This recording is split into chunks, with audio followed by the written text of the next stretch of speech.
Hello everyone, welcome to my channel. So continuing with the chapter friction, today we'll do the part that is friction a necessary evil. Necessary evil कहने का मतलब है ये ना चाहते हुए भी हमारे लिए बहुत ज़रूरी है, right? Now you can get a short note on this question and some of the practical implications can be asked in form of questions from this part, right? Now recall some of your experience. Is it easier to hold a कुल्हड़ जैसे कि earthen pot हो गया और a glass tumbler? क्या आपको जो है कुल्हड़ को पकड़ना आसान है या स्टील के ग्लास टम्बलर को? तो आपको कौन कौन सा चीज़ आसान लगेगी? डेफिनेटली कुल्हड़, क्योंकि कुल्हड़ के केस में फोर्स ऑफ फ्रिक्शन ज़्यादा होगी, जबकि स्टील ग्लास टम्बलर का सरफेस जो है स्मूथ होता है, तो उसको पकड़ना आपके लिए मुश्किल होता है. Suppose the outer surface of the tumbler is greasy. अब दूसरा केस उन्होंने ये किया है कि अब मान लो कि आपके हाथों में जो ग्लास पकड़ा हुआ है वो ग्रीजी है. ग्रीजी मीन्स या तो उसके ऊपर ऑयल लगा हुआ है या उसके ऊपर कुकिंग ऑयल लगा हुआ है. It has a thin layer of cooking oil in it. Would it become easier or more difficult to hold it? तो जैसे कि अगर आप उसको सपोजिटली एक और केस बताऊं, जैसे आपके हाथ गीले होते हैं, तेल वाले होते हैं, तो आपको कोई बोले कि जो है इस जार को खोल दो, तो आपके लिए वो जार खोलना बहुत मुश्किल हो जाता है. आप बोलते हो मेरे हाथों को तेल लगा होता है. वो ऐसा क्यों होता है? क्योंकि वहाँ पे जो है जो गीलापन या जो हम कह सकते हैं कि वेटनेस और जो ग्रीजी लेयर है वो फ्रिक्शन को बहुत कम कर देती है, जिसकी वजह से जो है it has become more difficult for us to hold the steel glass tumbler, and also it is very difficult for us to open any lid from the jar, right? Now just think, would it possible to hold the glass at all if there is no friction? क्या आप glass को पकड़ पाओगे जब अगर कोई friction ना हो? Definitely no. We can't hold on the things अगर वहाँ पे फ्रिक्शन नहीं होगी. तो हमें यहाँ पे पता चला कि फ्रिक्शन कितनी ज़रूरी है. कभी हम उठाकर ग्लास में चाय नहीं पी सकेंगे क्योंकि हम उठा ही नहीं सकेंगे, फ्रिक्शन ज़ीरो हो गई, right? So that is how friction is important in this case. Now recall how difficult is it to move on a wet muddy track. तो जो है आप मडी ट्रैक के ऊपर क्यों नहीं चल सकते? जब वहाँ कीचड़ हो, जब बारिश होती है, तो हम बोलते हैं ध्यान से, आगे कीचड़ है, राइट? और कभी हमारा स्कूल का जो है मार्बल फ्लोर होता है, गीला होता है, पोछा लगा होता है, हम कहते हैं यार ध्यान से, वहाँ पे जो है मार्बल जो है गीला होता है. कई बार जो है मार्बल सरफेस के ऊपर जो है अगर केले का छिलका हो तो हम बोलते हैं ध्यान से, आगे केले का छिलका है, आप गिर ना जाओ, राइट? ये क्यों होता है? क्योंकि वहाँ पे सरफेस बहुत स्मूथ हो जाती है और हमारे लिए चलना बहुत मुश्किल होता है. और हम इसीलिए चल पाते हैं क्योंकि वहाँ पे फ्रिक्शन जो होती है, रेगुलर जो नॉर्मल केसेस में जो है वहाँ पे फ्रिक्शन होती है, इसीलिए जो है हम चल पाएंगे. अगर फ्रिक्शन की वैल्यू जीरो हो तो हम हमेशा स्लिप करते रहेंगे, we will not be able to walk. So we have seen the cases how friction is important. In the first case it is will be very difficult to hold on the thing. In second case it will be very difficult for us to walk, right? Now you could not write with pen or pencil if there were no friction. तीसरी बात ये कह रहे हैं हम ना किसी चीज़ से लिख पाएंगे अगर फ्रिक्शन नहीं होगी.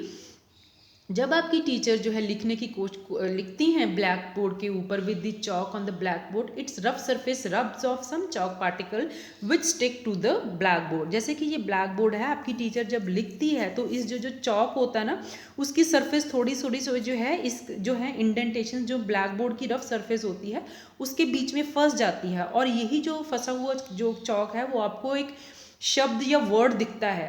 अगर यहाँ पे जो है रफनेस नहीं होगी, यहाँ पे फ्रिक्शन नहीं होगी, it is not possible for us to right.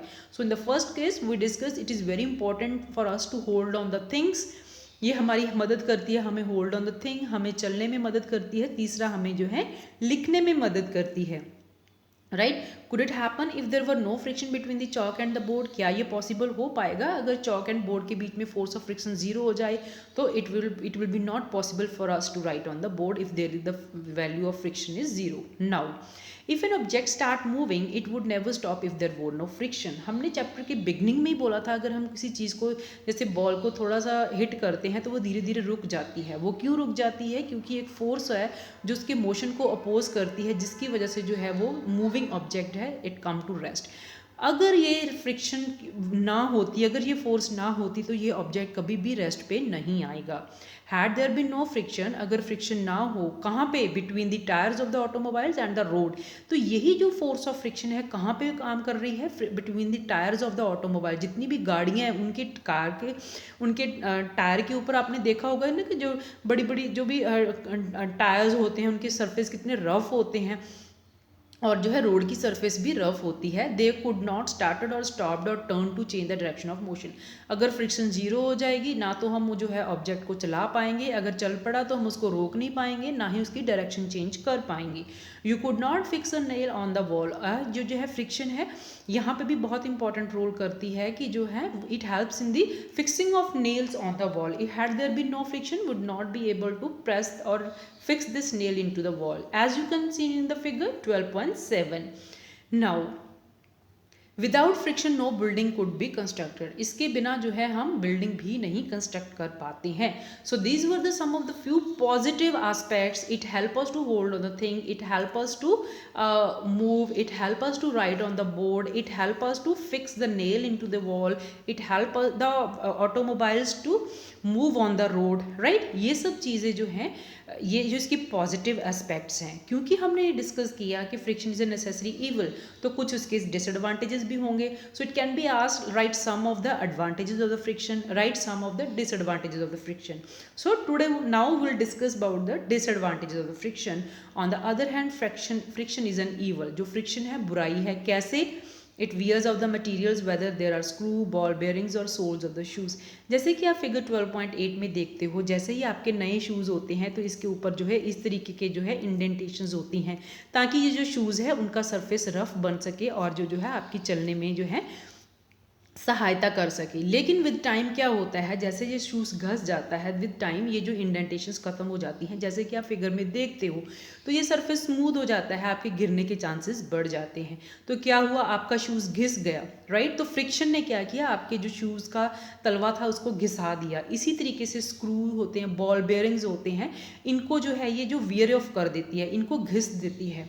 You must have seen worn out steps of foot over bridges at railway station. जैसे कि आपने रेलवे स्टेशन के ऊपर भी देखा होगा, जो फुट स्टेप्स होते हैं, जो पौड़ियाँ होती हैं वो भी घिस जाती हैं, उनके एजेस जो होते हैं राउंड ऑफ हो जाते हैं। नेक्स्ट थिंग ये है, सबसे पहले ये चीज़ को घिस देती है। सेकंड है it can also produce heat. जैसे कि आप फिगर 12.9 में देख रहे हो, बहुत सारे लोग हैं आप में से होंगे जिन्होंने इस एक्टिविटी को ऑब्जर्व किया होगा। नहीं किया तो अभी वीडियो को पॉज करके आप करें, दोनों हाथों को एक साथ रब करने की कोशिश करें, जैसे कि लड़की कर रही है फिगर 12.9 में। तो आपको देखें कि आपके दोनों हाथ जो है गर्म हो गया। Mostly we do this activity during the winter season, ताकि जो है हमें गर्माहट मिल सके, right.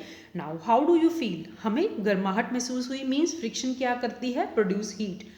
The next thing is how do you when you strike a matchstick against the rough surface it catches fire। जैसे कि आप फिगर 12.10 में देखते हैं, तो यहाँ पे जो है जो हम मैचस्टिक की साइड के ऊपर जो है उसको रब करते हैं, तो वहाँ पे रफनेस की वजह से वहाँ पे जो है हीट प्रोड्यूस होती है, जिसकी वजह से जो है वो जो ऑब्जेक्ट इग्निशन टेम्परेचर पे पहुँच जाता है, जो माचिस का जो हेड होता है, तो उसको जो है आग लग जाती है, राइट। अगर यहाँ पे फ्रिक्शन जीरो होती तो कभी भी हम आग भी ना लगा पाते।